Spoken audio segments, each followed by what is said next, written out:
নবীর প্রেমিক হন।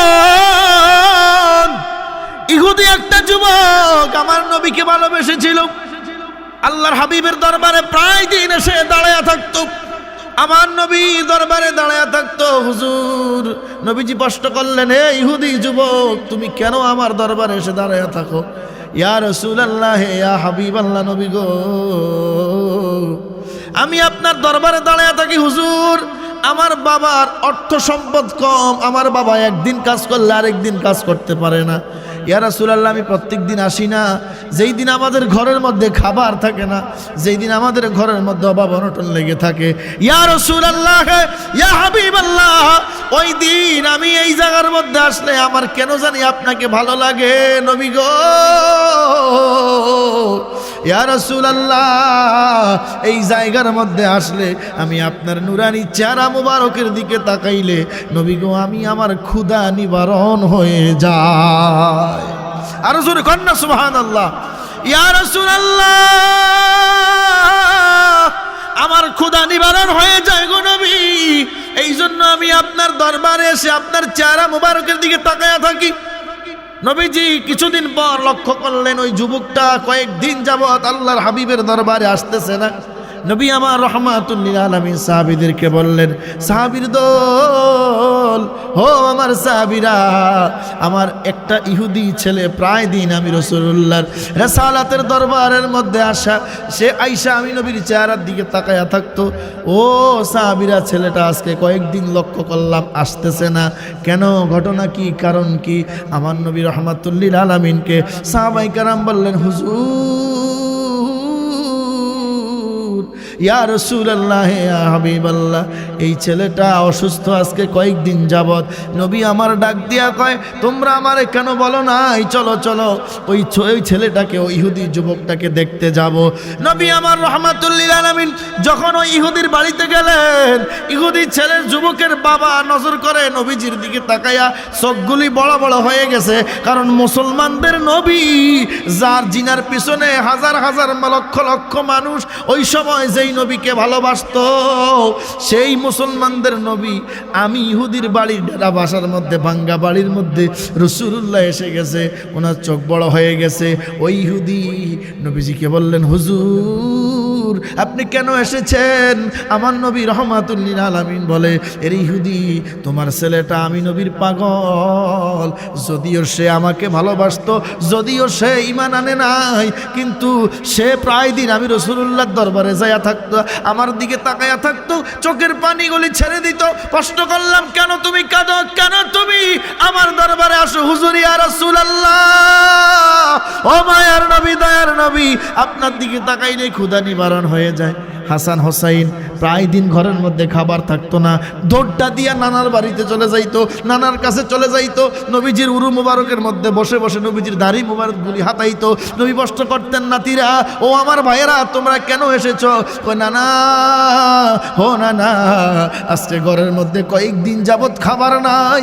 ইয়া রাসূলুল্লাহ, ইয়া হাবিবাল্লাহ, নানা গো, আমাদের পেটের মধ্যে অনেক ক্ষুধা, অথচ আমার আল্লাহ যাদেরকে সাইয়্যিদা শাবাব ইয়াহলিল জান্নাহ, জান্নাতের সরদার বানিয়ে দিয়েছে। জোরে কোন সুবহানাল্লাহ। এই জবান দিয়েছেন কে? জোরে বলেন কে? আরো জোরে বলেন কে? এই জবানটা একদিন বন্ধ করে দেবেন, তিনি কে? জবান চিরদিন খোলা থাকবে না, একদিন বন্ধ হয়ে যাবে। ওই দিন চাইলেও আপনি আল্লাহকে ডাকতে পারবেন না, আমার হাবিব কামলেওয়ালার দুরূদ শরীফ পড়তে পারবেন না। এই জন্য যতক্ষণ শ্বাস ততক্ষণ আস, যতক্ষণ জীবন আছে, এই দেহে প্রাণ আছে, কথা বলার ক্ষমতা আছে, তা ওই ক্ষমতা থাকা সত্ত্বেও যদি আপনি বন্ধ করে দেন, তাহলে আপনার আল্লাহর দরবারে জবাব দিতে হবে। আর যদি আপনি এটাকে কাজে লাগান, আমরা বিভিন্ন জায়গার মধ্যে দোকানে পাটে বসলে আমরা কত ধরনের ফাহেসা কথা, বিভিন্ন কথাবার্তা নিয়ে লিপ্ত থাকি, কথা বলেন ঠিক কিনা?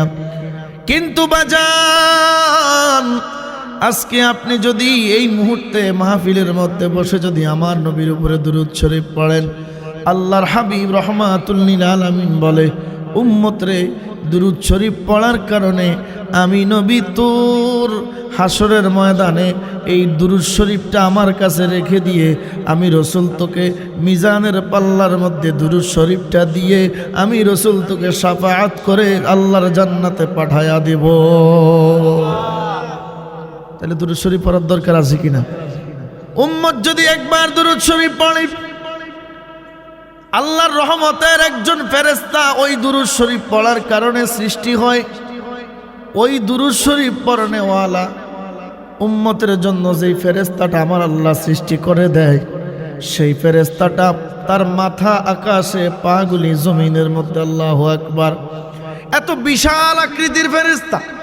এই ফেরেশতা বিশাল আকৃতির এই ফেরেশতার শরীরের মধ্যে অনেকগুলি পশম রয়েছে। এই পশমওয়ালা ফেরেশতা দুরূদ পড়েন না উম্মতের জন্য, আল্লাহর রহমতের দরিয়ার মধ্যে একটা ডুব দেয়। ডুব দেওয়ার সাথে সাথে ডুব দিয়ে সে উঠে তার শরীরটার একটা ঝাড়া মারে। ঝাড়া মারলে তার শরীর থেকে অসংখ্য অগণিত, যত কুঠি কুঠি অগণিত ফোঁটা পানি পড়ে, ততগুলি ফেরেশতা আবার আল্লাহ সৃষ্টি করে দেয়। এই যতগুলি ফেরেশতা সৃষ্টি হলো, একবার দুরূদ শরীফ পড়েন না উম্মতের জন্য, আমার নবীজি বলেন এই সকল ফেরেশতাগুলি মিলে যেই ব্যক্তি দুরূদ শরীফ পড়ল, তার জন্য তার জীবনের গুনাহগুলি আল্লাহর এই ফেরেশতা সবাই মিলে তার জন্য মাপ চাইতে থাকে। আর জোরে কন্যা সুবহানাল্লাহ। তাইলে দুরূদ শরীফ পড়ার দরকার আছে না নাই?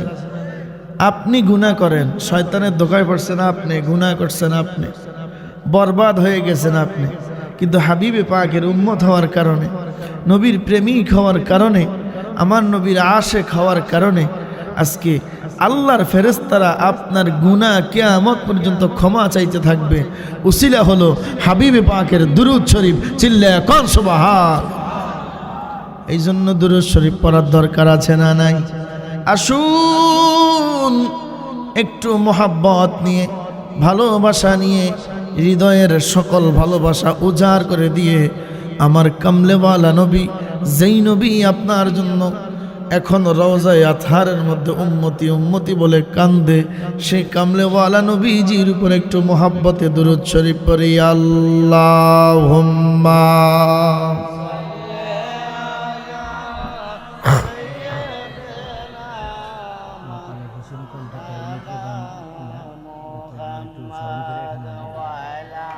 আলী সাইয়্যিদিনা ইশকের দরিয়ায় ডুবে দাও রে মন, ওরে পাইতে নবীজির দিদার, আমার নবীর দিদার পাইলে রে তোর দূর হবে মনের আধার। আল্লাহুম্মা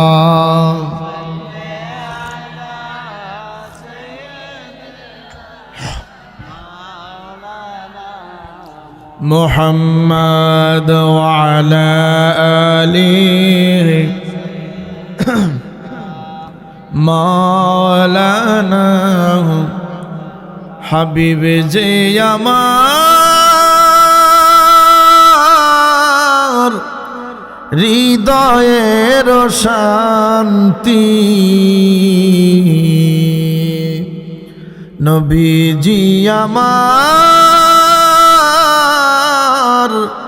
হৃদয়ের শান্তি,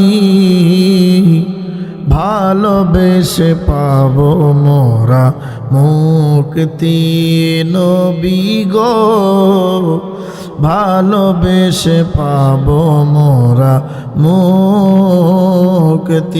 আল্লাহুম্মা মারহাবা মারহাবা।